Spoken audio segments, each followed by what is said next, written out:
Hi, it's been so long since I filmed my last vlog, but I won't go back to why I didn't film, but I will jump into what I wanted to talk about today. And I wanted to talk about my journey with words, with verbal communication. And I was somebody, to give some context, I was always somebody who was confident with the way she expressed herself ever since I was a child. Um, some of the stories that my mother tells me, or as my mother remembers it, I was somebody as an infant who started speaking a little late, but there was no babbling or baby talk or the cute baby language involved. When I started to speak, I started to speak clearly and articulately. Um, and I remember my mom telling me that when I went to be interviewed for my school, whatever questions my principal was asking me, I was answering in three languages, um, English, Hindi, and Bengali, because we are a Bengali family that hardly ever lived in Calcutta for a very short period of time. So I grew up trilingual. That's what my mom taught me. English I learned because whatever my parents wanted to hide, they used to communicate in English, and that's how I learned English, because I wanted to know what they were talking about and what they were trying to hide from me.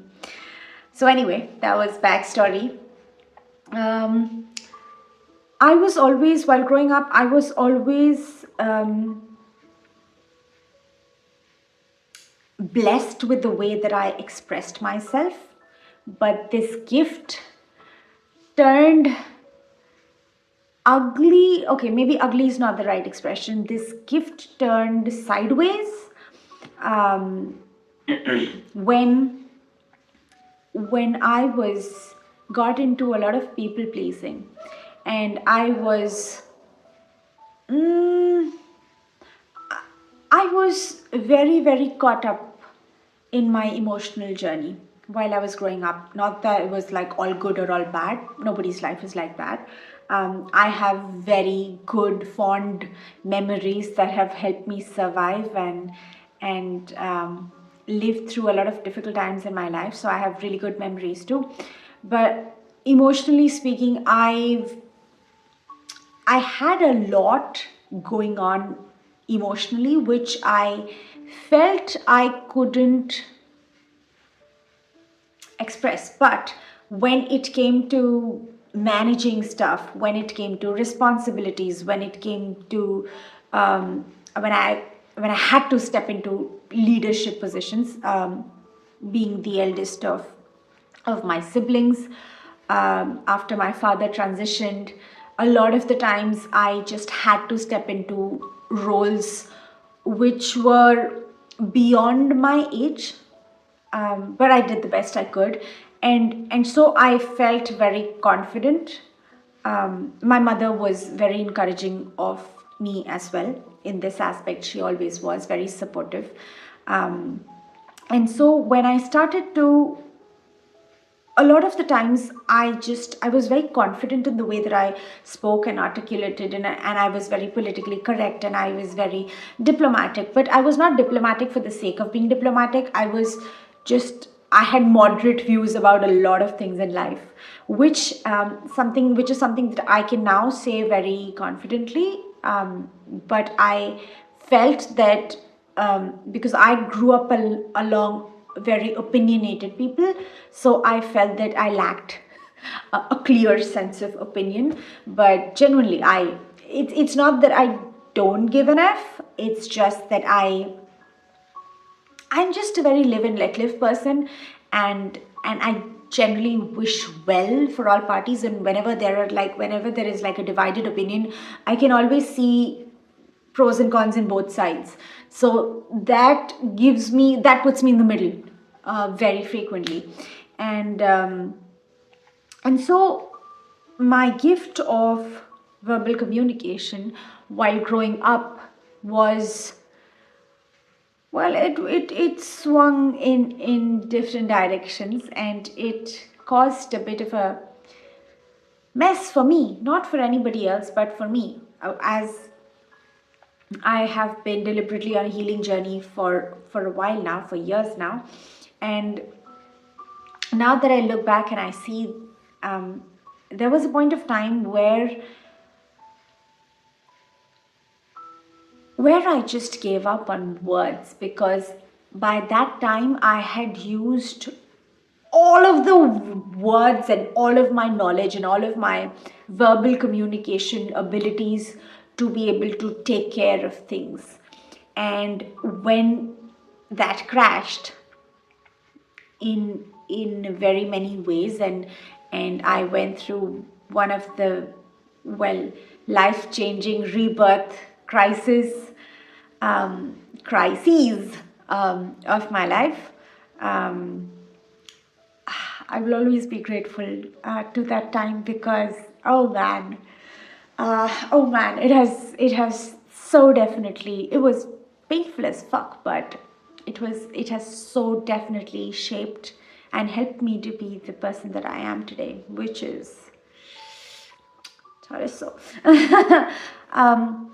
So yeah, I was always starting from the point where I was very articulate with words and very good with words, very confident about the way that I expressed myself and the way that I used verbal communication, coming to the point where I was like, words are just not enough. Words are really just not enough. And then I went to the point of, I'm just going to say whatever. I'm going to say whatever, because people are going to take it however they want to take it anyway. Why do I even bother with trying to express it myself accurately? And then I finally came to the understanding that, I won't say I've completely got it, but so far so good. This is what I've got, that anything which is manifest, like my skin or my words, the words that come out of my mouth, or this pillow that I'm holding, or my face or hair or whatever, this camera, everything manifest will always have its limitations. And words are also fall into the same bracket. Words are manifest, right?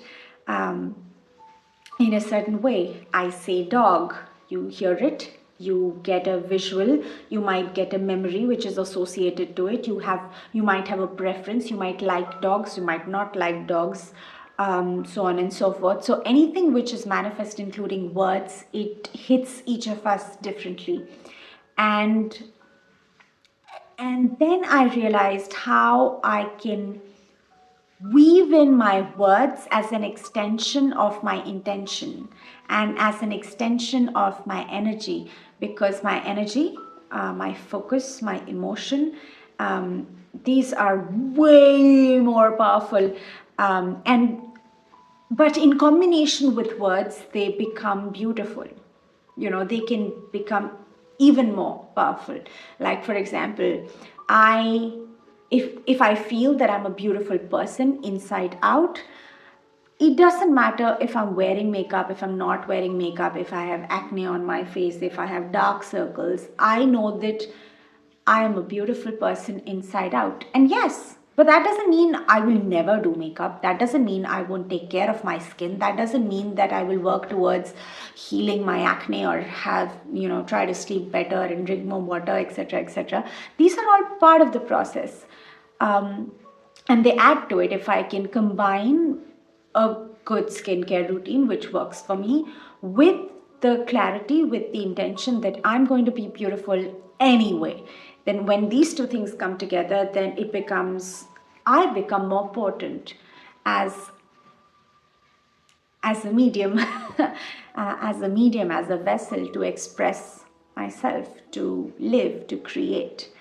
And this is what I feel now. And I was talking to somebody today, and this is what we were talking about, that if I express myself in a certain language, which the person in front of me doesn't understand, if they are aware enough, they can still catch on to what I'm implying. They might not be able to accurately translate it, but they will get a feel of what I'm saying. And of course, there is a lot of non-verbals involved in it as well. Most of the conversation is non-verbal. But knowing that, I'll give a funny example here. Is it funny? It can be funny or it can be sad. Humor is tragic for some people. I cannot enjoy Punjabi music at least as of the day, unless I'm in a safe crowd, in a safe space among people where I'm like, I will just dance to it or I'll just vibe to it because I'm happy that they are happy. But when I'm by myself, I would not listen to Punjabi music. It's just some sort of a blockage that I have while growing up, and I'm not going to judge myself for it. It's just a preference. And I'm very happy when millions of people appreciate it globally, and it's a very popular stream of music, but it's not my personal preference. But I, at the same time, really enjoy a lot of Asian music. I mean, Japanese, Chinese, South Korean, Philippines, Thai. I listen to a lot of this music, and I enjoy it very, very much. So, whether I understand the lyrics or not, it's just something that I started in 2018 as I was training myself or reconditioning myself to trust my feelings more than my thought, or rather to balance out my feelings, to trust my feelings as much as I trust my thought, as I was exploring my connection with spirit and myself. So that's what happened. And I realized when I was growing up, whenever I got exposed to Asian music, I just didn't like it. I judged for some reason. I don't even know why. But after 2018, it called out to me in a certain way that, no, not even 2018, 2020. Yeah.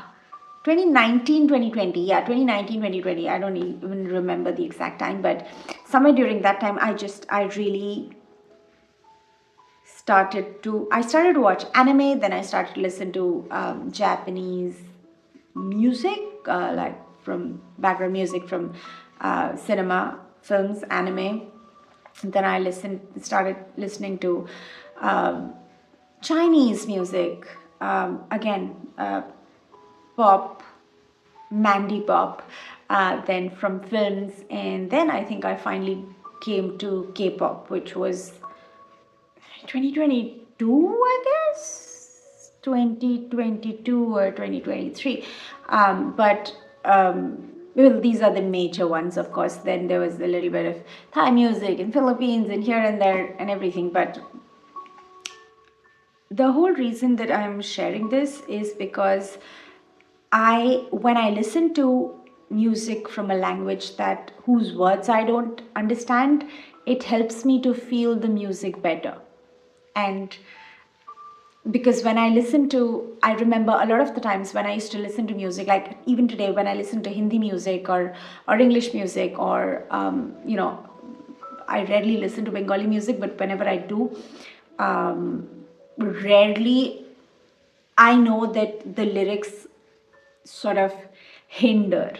Like, it can be because a lot of times the music and the lyrics really don't go together. The lyrics are super, super sad and the music is super upbeat. Something like Rasputin, Bonnie M. Rasputin, if you've heard it. The lyrics is like completely tragic, but the music is like, yeah, it's party hard kind of a thing. And that messes me up.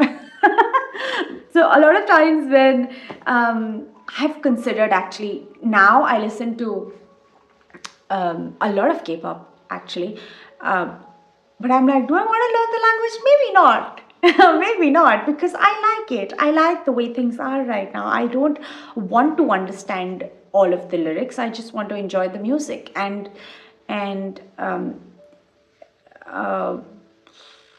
yeah, it's about knowing when to use words and when not to use words. And I do understand that words do make a lot of difference, in terms of, like, I've heard the saying that, something like, when you're speaking, you're actually casting spells or something like that. And I understand that words are used, but I've also experienced moments and experiences in my life where words are misconstrued. But I've learned how to work with it now. Now I've learned how to work with it and work through it. And now when something like that happens, I'm either grateful, or I'm playful. Either one of the two. I'm grateful when I get triggered, because more opportunity to sit with myself and love myself and feel free. And or I'm playful when I can see through the experience and I'm like, I see what you're trying to do, and I just go with it. I go with it. Sometimes I respond, sometimes I don't respond, but it's been quite a journey with words. And now that I feel called towards using my voice to live the most authentic life for me, I realize how my journey with words has contributed to it. I realize, as I'm being called to move into music, to explore music, to use my voice again, I can understand. It's been greatly helpful for me to know how powerful the same word becomes as I am filling that word up with packing it up with a certain intention. So, and it translates into reality. It translates into reality very well. I have experimented and explored. So before I use my words, a lot of times I do take a step back, especially when it's a conflicted situation, or where it's a situation where there are other parties involved, many parties involved, and I am part of the loop. I take a step back, I clear up that experience, or intentionally, I work out the situation intentionally, energetically, and then I literally request Spirit to flow the words through me.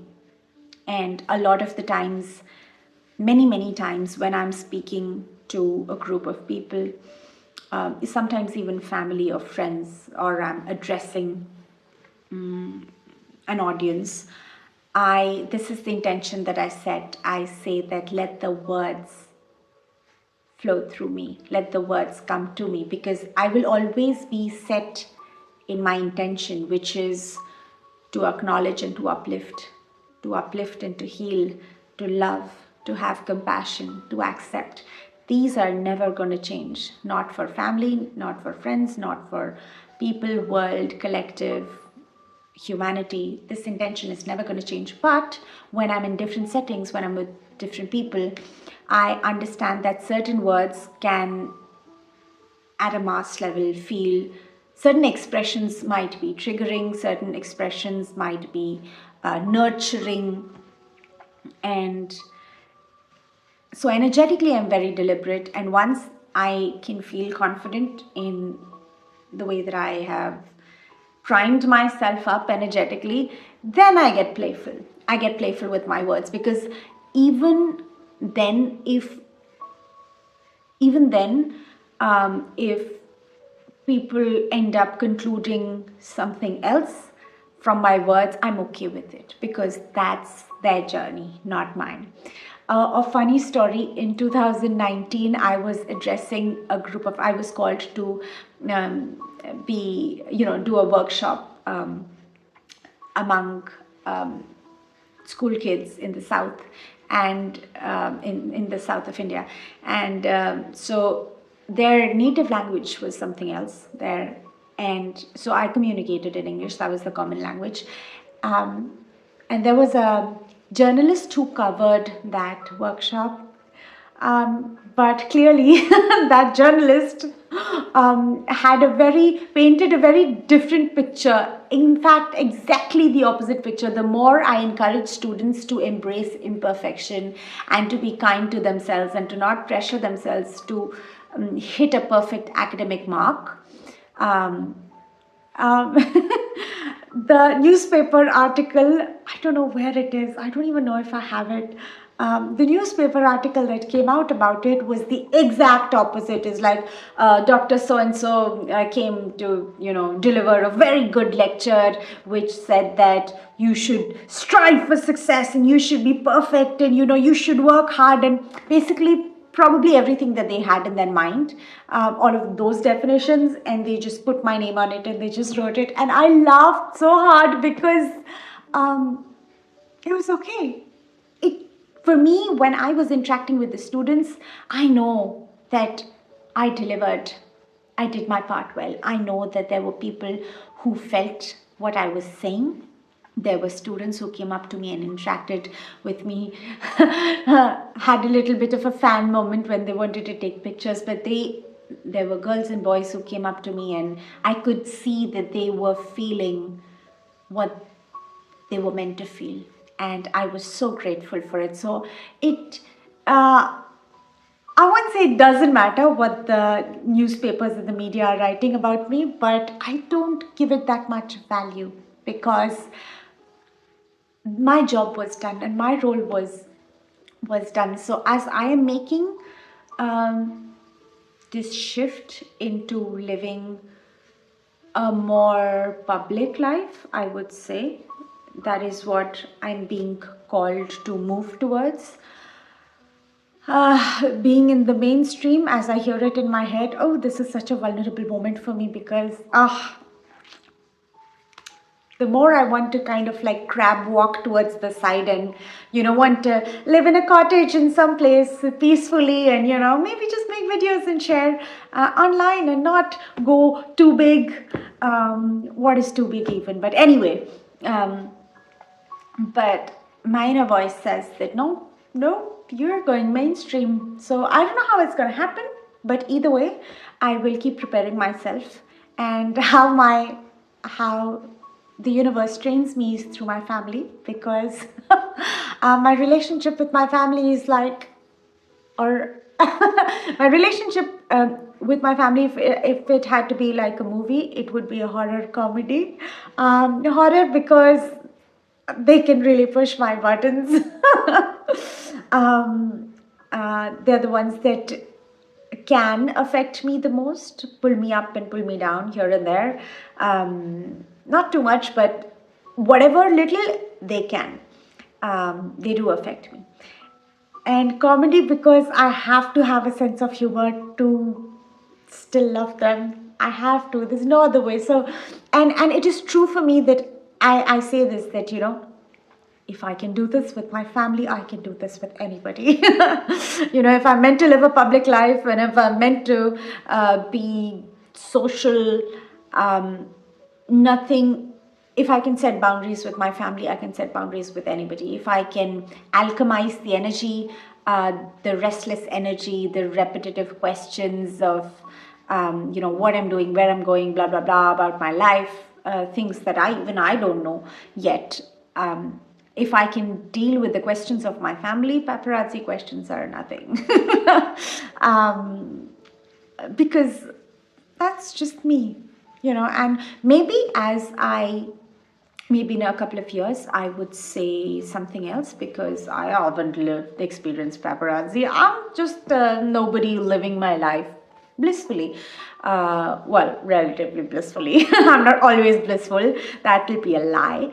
But yeah, I have a pretty solid life. I have a pretty solid core, and I have a pretty solid relationship with spirit, and I am excited to see where this journey with words would take me next, because words are all I have to take your heart away. Boyzone 1993. Apparently this is a song my Papa used to sing to my mom. You know what? I'm gonna learn that song. I don't know if I can sing it, I'll have to see. I think I'll be able to sing it. Anyway, since I'm floating away into spacing out into different things, I think I've said everything that needed to be said in this moment. And